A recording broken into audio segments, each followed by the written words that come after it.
गंडक नदी के जलस्तर से जुड़ी हुई एक बड़ी खबर आ रही है जिसमें बढ़ोतरी लगातार जारी है। बड़ी खबर हम आपको बता रहे हैं, बराज से तकरीबन 3.5 लाख क्यूसेक पानी डिस्चार्ज किया गया है। लगातार जलस्तर बढ़ता जा रहा है गंडक का, और वाल्मीकि नगर बराज पर पानी का दबाव बढ़ गया। गंडक नदी के जलस्तर में बढ़ोतरी लगातार जारी है। बराज से 3.5 लाख क्यूसेक पानी डिस्चार्ज किया गया है।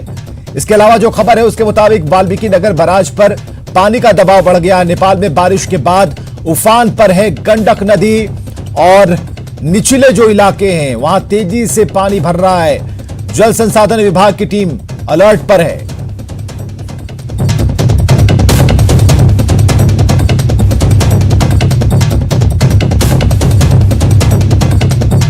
गंडक नदी के जलस्तर में बढ़ोतरी जारी है। बिहार पर बाढ़ का खतरा एक बार फिर मंडराने लगा है। बराज से 3.5 लाख क्यूसेक पानी डिस्चार्ज किया गया है। वाल्मीकि नगर बराज पर पानी का दबाव बढ़ा है, हालात गंभीर हैं। नेपाल में बारिश के बाद उफान पर गंडक नदी है, और जो खबर आ रही है उसके मुताबिक निचले इलाकों में तेजी से पानी भरा है। और मुन्ना राज हमारे साथ फोन लाइन पर हमारे सहयोगी। मुन्ना, क्या अपडेट है? जी विवेक, मैं आपको बता दूं कि लगातार गंडक नदी के जलस्तर में वृद्धि जारी है, और ताजा अपडेट यही है कि नेपाल से निकलने वाली जो भी नदियां है वो अपने खतरे के निशान की ओर बढ़ रही है। तो ये उत्तर बिहार के लिए बड़ी खबर है। और सबसे बड़ी चीज है कि अभी वाल्मीकि नगर के निचले इलाकों में जैसे जैसे गंडक नदी का पानी आगे बढ़ रहा है, उन इलाकों में भी बाढ़ सा नजारा आ गया। और वाल्मीकि नगर में झंडू टोला एसएसपी कैंप है, उसके आसपास के दर्जनों गांव है पूरी तरह पानी में जलमग्न हो गए हैं। और वहां के एसएसपी के जवान हालांकि अभी रेस्क्यू अपने स्तर से कर रहे हैं। तो जिला प्रशासन की टीम पहले से अलर्ट जरूर है, लेकिन निचले इलाकों में अभी भी बड़ी संख्या में लोग फंसे हैं जो बुरी तरह बाढ़ में प्रभावित हो गए। जी विवेक, चलिए, बहुत बहुत शुक्रिया इन तमाम जानकारियों के लिए। उधर नेपाल की तराई में भारी बारिश के कारण किशनगंज में भी कई नदियां उफान पर हैं। कनकई, रतुआ और महानंदा के जलस्तर में लगातार वृद्धि हो रही है। ऐसे में दिघलबैंक और टेढ़ागाछ प्रखंड के निचले इलाके के दर्जनों गांवों पर बाढ़ का खतरा मंडराने लगा है, और लोगों के बीच दहशत का माहौल है।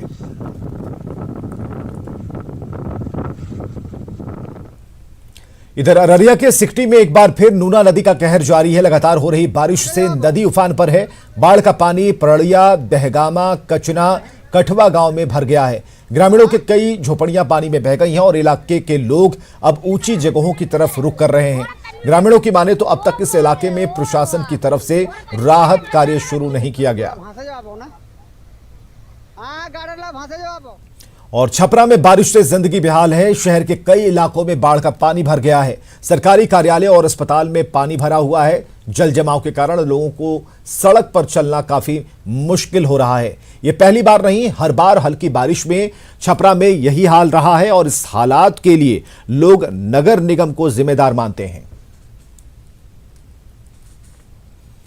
23 से 26 सितंबर के बीच बारिश के अलर्ट का असर बेतिया में दिखने लगा है। बेतिया शहर में कल से लगातार बारिश हो रही है। लगातार बारिश के कारण शहर के कई इलाकों में पानी भर गया है।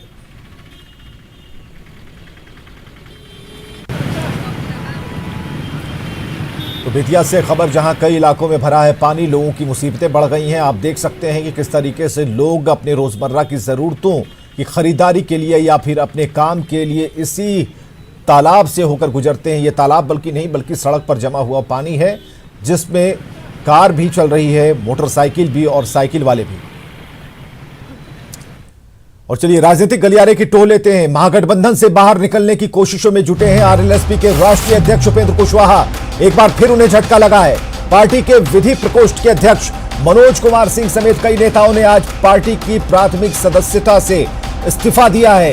मनोज कुमार सिंह का दावा है कि उनके साथ विधि प्रकोष्ठ के राष्ट्रीय उपाध्यक्ष, महासचिव समेत कई नेताओं ने आज पार्टी छोड़ दी है। तो मनोज सिंह की माने तो आरएलएसपी में कार्यकर्ताओं का कोई भविष्य नहीं है, और पार्टी नेता उपेंद्र कुशवाहा का स्वभाव भी हाल में बहुत बदल गया है। विधि प्रकोष्ठ के तमाम सदस्यों के जदयू में जाने की संभावना है। इधर जदयू नेता और पूर्व सांसद इन सभी के जदयू में शामिल होने को लेकर अपनी तरफ से पहल की है।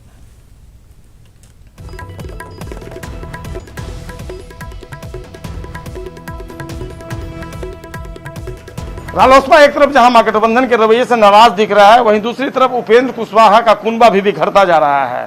रालोसपा के विधि प्रकोष्ठ के राष्ट्रीय अध्यक्ष मनोज कुमार सिंह अपने समर्थकों के साथ आज पार्टी छोड़ रहे हैं। उन्होंने इस्तीफा दे दिया है पार्टी की प्राथमिक सदस्यता से। और देखिए, विधि प्रकोष्ठ के सारे लोग इस वक्त हमारे साथ मौजूद हैं और निश्चित तौर पर उपेंद्र कुशवाहा के लिए एक झटका है ये, क्योंकि मनोज कुमार सिंह का दावा कि विधि प्रकोष्ठ में जितने लोग थे सारे लोगों ने आज पार्टी छोड़ दी है।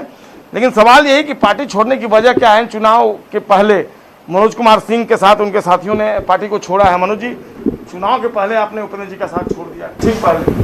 एक्चुअली पार्टी अपने नीति और सिद्धांतों से पूरी तरह भटक गई है। इसकी सूचना हमने बहुत पहले दे दी थी। हमने उनको कई सलाह दिए थे, कई तरह की बातें बताई, अपने साथियों की समस्या बताई कि आप इस पर सुधार करें, विचार करें। अपने पार्टी में अनुशासनहीनता उनके यहाँ प्रमुख एक शिकायत बन गई है। जो बड़े पदाधिकारी हैं और जो छोटे पदाधिकारी हैं उनके बीच कोई सामंजस्य नहीं है। अब बैठने उठने को लेकर भी बहुत समस्या है, पता नहीं उसके पीछे क्या रीजन है। लेकिन ये लोगों में धीरे धीरे इसकी बहुत बहुलता होती गई और लोग नाराज होते चले गए। कई प्रकोष्ठ के पिछले दिनों अभी देखिए युवा के अध्यक्ष जी, राष्ट्रीय अध्यक्ष ने इस्तीफा देके चले गए हैं। कई साथी हमारे चले, हमारे बेगूसराय की पूरी टीम, आपने देखा होगा 35 पदाधिकारियों ने एक साथ इस्तीफा दिया, फिर 27 लोगों ने एक साथ। प्रकोष्ठ में कितने लोग हैं आप लोग के? सारे लोग आज छोड़कर जा रहे हैं? जी हाँ, जी हाँ, पूरी टीम ने हमको कल की मीटिंग में ही अधिकृत कर दिया कि आप जहां जाएंगे हम लोग जाने के लिए तैयार हैं। मनोज कुमार सिंह और उनके तमाम जो समर्थक हैं और जो विधि प्रकोष्ठ के लोग हैं, उनका दावा है कि रालोसपा में अब करने को कुछ नहीं बचा है। लिहाजा विधि प्रकोष्ठ के जितने तमाम लोग हैं उन्होंने आज पार्टी को छोड़ दिया है। और अब आगे की जो रणनीति है, रणनीति यही है कि नीतीश कुमार के हाथ को मजबूत किया जाए। जैसे ही हरी झंडी मिलती है और बात आगे बढ़ती है तो विधि प्रकोष्ठ के सारे लोग आखिरकार जदयू में मिल जाएंगे, जिसकी संभावना जताई जा रही है। कैमरा पर्सन मनोज के साथ संजय कुमार, न्यूज 18 पटना। और इस बीच आरएलएसपी के प्रधान राष्ट्रीय महासचिव माधव आनंद का एक बड़ा बयान सामने आया है। माधव आनंद ने कहा कि महागठबंधन आईसीयू में पहुंच गया है, गठबंधन की स्थिति नाजुक दौर में है। आज की बैठक में आरएलएसपी कोई भी बड़ा फैसला ले सकती है। एनडीए में जाने के बयान पर माधव आनंद ने कहा कि राजनीति में रास्ते बंद नहीं होते।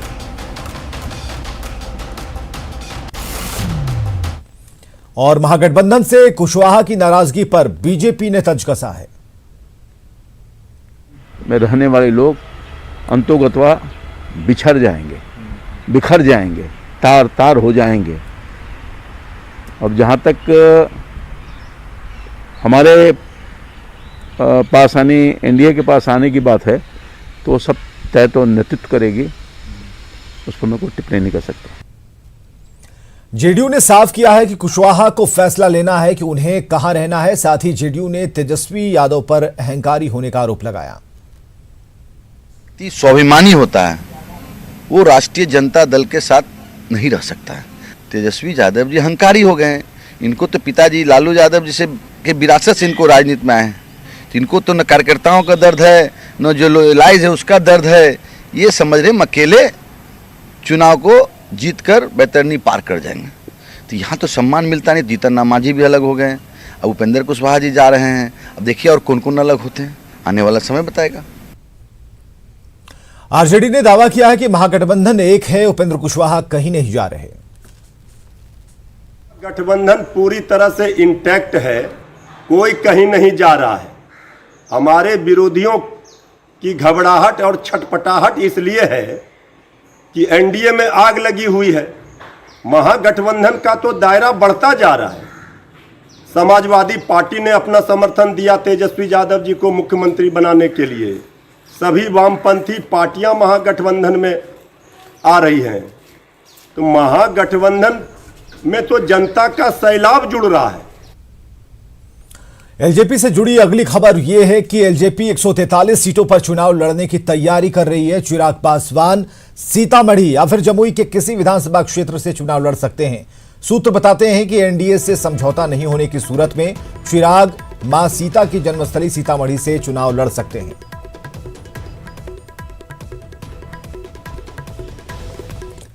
सीतामढ़ी से जेडीयू सांसद सुनील कुमार पिंटू ने चिराग पासवान को सीतामढ़ी से विधानसभा चुनाव लड़ने की चुनौती दी है। साथ ही जेडीयू सांसद ने कहा कि चिराग अपना अस्तित्व बचाने के लिए दबाव की राजनीति कर रहे हैं।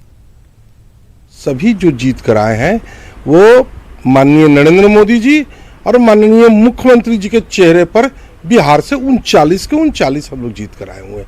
इसलिए दूसरे पर उंगली उठाने से पहले खुद समझ लें कि वो भी माननीय प्रधानमंत्री जी के दया से जीत कर आए हुए हैं। रह गई बात कि माननीय चिराग जी जगत जननी सीता की जन्मभूमि पर आना चाहते हैं तो मैं उनका स्वागत करता हूं। और बीजेपी सांसद रामकृपाल यादव का कहना है कि चिराग पासवान विधानसभा चुनाव में साथ ही रहेंगे। एनडीए के घटक मजबूत घटक दल है एलजेपी, और अभी एनडीए इंटैक्ट है और मुझे पूरा भरोसा है कि सब कुछ सामान्य हो जाएगा और वो एनडीए में रहेंगे, ऐसा मुझे विश्वास है। और एनडीए खेमे से बड़ी खबर, बीजेपी ने एलजेपी को दिया है नया फॉर्मूला। बीजेपी ने 25+2 का नया ऑफर दिया, यानी 27, 25 विधानसभा और 2 विधान परिषद की सीटें। एक नया शिगुफा सामने आया है। 25 से ज्यादा सीट देने को तैयार नहीं है बीजेपी, लेकिन इस वक्त की जो ताजा खबर है वो ये है कि 2 विधान परिषद की सीटें देने की बात बीजेपी की तरफ से कही गई है। बीजेपी सीट बंटवारे पर जल्द फैसला चाहती है। जेडीयू के खिलाफ एलजेपी के रुख से बीजेपी सहमत नहीं। तो बीजेपी ने एलजेपी को एक नया फॉर्मूला दिया है। 25 सीटों की बात चल रही थी कि 25 सीटों पर एलजेपी लड़े। और अमितेश हमारे साथ फोन लाइन पर। अमितेश, अब नया एक अपडेट यहां पर है 25+2 का। देखिए, एक बात बिल्कुल साफ है, विधानसभा चुनाव के लिए जो भी बात हो रही है, जेडीयू ने साफ तौर पे बीजेपी के पाले में गेंद डाल दी है। जेडीयू की तरफ से साफ साफ कह दिया गया है कि बीजेपी जो है एलजेपी से और चिराग पासवान से डील करेगी। यानी बात अब चल रही है बीजेपी और एलजेपी के बीच में। और जो मेरे सूत्र बता रहे हैं उसके मुताबिक बीजेपी ने पहले शुरू में 20-22 सीटों का ऑफर किया था, लेकिन बाद में चिराग पासवान और एलजेपी का जो रुख था उसको देखते हुए थोड़ा बीजेपी आगे बढ़ी, आंकड़ा 25 तक लाई थी। लेकिन अब जो सूत्र बता रहे हैं उसके मुताबिक 25 सीटें ही विधानसभा चुनाव में आखिरी सीटें होंगी जो कि एलजेपी को दी जा सकती हैं अगर एलजेपी तैयार होती है तो। और +2 का फॉर्मूला होगा, यानी राज्यपाल कोटे से जो विधान परिषद में जिनको भेजा जाएगा उसमें एलजेपी के 2 एमएलसी हो सकते हैं। तो ये आखिरी फॉर्मूला दिया गया है बीजेपी की तरफ से। इस फॉर्मूले पर एलजेपी अगर राजी होती है तो फिर गठबंधन हो सकता है, वरना ज्यादा इंतजार के मूड में अब बीजेपी भी नहीं है। जो दूसरी बात मैं बताना चाहूंगा, जो सूत्र हमारे बता रहे हैं उसके मुताबिक बीजेपी इस बात से बिल्कुल सहमत नहीं है कि आप केंद्र में हमारे साथ हैं, प्रधानमंत्री नरेंद्र मोदी के काम की आप तारीफ कर रहे हैं, लेकिन दूसरी तरफ प्रदेश में नीतीश कुमार के नेतृत्व में चुनाव मैदान में उतरना है, उसी नीतीश कुमार के काम पर सवाल खड़ा कर रहे हैं और उन्हीं के खिलाफ चुनाव मैदान में उतरने की भी बात कर रहे हैं। अगर 143 सीटें हैं उसमें 123 ऐसी सीटें होंगी जिसमें जेडीयू के खिलाफ एलजेपी अपने उम्मीदवार उतारेगी। तो इस फॉर्मूले से बीजेपी भी इत्तेफाक नहीं रखती है। जो सूत्र बता रहे हैं उसके मुताबिक या तो एलजेपी गठबंधन के फॉर्मूले पे मानते हुए साथ में रहेगी या फिर साथ छोड़ देगी। बीच का रास्ता नहीं होगा कि फ्रेंडली फाइट टाइप से रहे जिसमें कि आप बीजेपी के साथ रहें और जेडीयू के खिलाफ रहें। चलिए, बहुत बहुत शुक्रिया इन तमाम जानकारियों के लिए। तो बड़ी खबर इस वक्त की एनडीए खेमे की तरफ से एक और बात आई है एलजेपी के लिए, वो ये कि 25 से ज्यादा सीट देने को तैयार नहीं है बीजेपी। इसके अलावा सीट बंटवारे पर बीजेपी जल्द फैसला चाहती है। जेडीयू के खिलाफ एलजेपी के रुख से बीजेपी सहमत नहीं है। खबरों में आगे बढ़ते हैं। कटिहार के रेलवे आवासीय परिसर में जमा पानी की निकासी के लिए रेलवे इंजीनियरिंग विभाग ने आरपीएफ पुलिस की मौजूदगी में रेलवे इलाके से सटे तेजाटोला मोहल्ले की मुख्य सड़क को काटा है, जिसके कारण मुख्य सड़क से संपर्क टूट जाने से लोगों में आक्रोश है, गुस्सा है। स्थानीय प्रतिनिधियों के साथ नगर विधायक तारकिशोर प्रसाद भी रेलवे के इस तानाशाह रवैये पर नाराजगी जता रहे हैं और उन्होंने कहा है कि बड़े अधिकारियों से बात हुई है, जल्द ही इस सड़क को ठीक करवाया जाएगा। रेल ने एक गलत कदम उठाया है। मुझे लगता है कि बड़ी अधिकारियों को बिना संज्ञान में दिए इंजीनियरिंग सेल के अधिकारियों ने किया, ये काफ़ी गलत है। इस सड़क को काटने की कोई आवश्यकता नहीं थी और अगर सड़क को काटने की आवश्यकता थी तो फिर जो हमारे स्थानीय जनप्रतिनिधि हैं या हमारे ऐसे जो विधायक हैं उनसे विमर्श करके ये कदम उठाना चाहिए था। मैंने डीआरएम कटिहार को भी कहा है। पश्चिम चंपारण में नियोजन मेला और जॉब कैंप लगाकर कोरोना काल में बाहर से आने वाले श्रमिकों को रोजगार का अवसर दिया जा रहा है। इसका नतीजा है कि रोजगार देने के मामले में पश्चिम चंपारण जिला 5वें पायदान पर पहुंच गया है। जिला प्रशासन की पहल पर मैट्रिक और इंटर पास युवाओं को विभिन्न कंपनियों में रोजगार देने की पहल की जा रही है, जिसके कारण आए दिन युवाओं का नियोजन हो रहा है। बेतिया में 150 से अधिक बच्चों का साक्षात्कार करने पहुंची शिव शक्ति बायोटेक्नोलॉजी लिमिटेड ने एक ही दिन में जिले के 75 युवाओं का चयन किया, जिससे युवाओं में खुशी है। नियोजक से बात करते हैं, जब नियोजक को इस जिला के लिए या बिहार के लिए वैकेंसीज होती है तो वो हम लोग बताते हैं कि हमारे पास वैकेंसीज है, फिर हम इनको एक डेट देते हैं कि फलना डेट को आप आइए। उस डेट को हम पेपर के माध्यम से बच्चों को सूचना देते हैं, समाचार पत्र के माध्यम से बच्चे उस डेट को आते हैं। हम लोग जो है बच्चों का इनका कोऑर्डिनेशन कराते हैं, बच्चों को बुला के देते हैं, बच्चे रिज्यूमे इनके पास जमा करते हैं, ये इंटरव्यू लेते हैं, फिर सिलेक्शन होता है। इधर दरभंगा पुलिस विभाग में कास्टिंग काउच का सनसनीखेज मामला सामने आया है। यहां एक महिला पुलिसकर्मी ने दरभंगा आईजी दफ्तर में तैनात एक पुलिस अधिकारी शुभ कारण ओझा पर गंभीर आरोप लगाए हैं। महिला पुलिसकर्मी ने अपनी लिखित शिकायत में कहा कि उनके दफ्तर में तैनात पुलिस अधिकारी शुभकरण ओझा ने न सिर्फ उनके साथ अश्लील हरकत की, बल्कि शिकायत करने पर अंजाम भुगतने की धमकी दे रहा है। साथ ही महिला पुलिसकर्मी ने एक रागिब नाम के सहकर्मी पर धमकी देने, प्रताड़ित करने का आरोप लगाया। मामला सामने आते ही आईजी ने पूरे मामले की जांच एसएसपी को करने का आदेश दिया और इसके बाद न सिर्फ पुलिस विभाग में खलबली मची है, बल्कि पूरे मामले की जांच दरभंगा की एसएसपी बड़ी ही गंभीरता के साथ कर रहे हैं। नहीं हो जाता है कि मेंटली और फिजिकली दोनों का टॉर्चर और शोषण इस टाइप से हो गया है। अब आप कुछ कहना है? हाँ, बस इस लड़के से हम बहुत परेशान हैं। ये लड़का मेरे साथ कभी भी कुछ भी कर सकता है। मेरा भाई को मारने की धमकी दे रहा है, रोज बोल रहा है, सुनने में आता है ऐसे वैसे कि आना जाना इसका बंद कर देंगे, इसको दरभंगा छोड़ा देंगे, कि दरभंगा तो मेरा है, मेरा तो इतना पैरवी है। और हमको खुल के बोला है, हम लड़िया थाना में एप्लीकेशन भी दिए हैं कि मेरा तो तुम क्या कर लिए, अभी तो तमाशा शुरू हुआ है। एसपी साहब के पास आवेदन दे दी, चाहे मेरे पे FIR हुआ, चाहे कुछ भी हुआ, मेरा कभी कुछ नहीं बिगड़ने वाला है। महिला पुलिसकर्मी ने एक सिपाही रैंक के जवान के विरुद्ध और एक पदाधिकारी के विरुद्ध अश्लील हरकत करने और कुछ पैसे के लेन देन के विवाद का आरोप लगाकर 2 आवेदन समर्पित किए हैं। इन दोनों आवेदन को आंतरिक परिवाद समिति को जांच के लिए दिया गया है।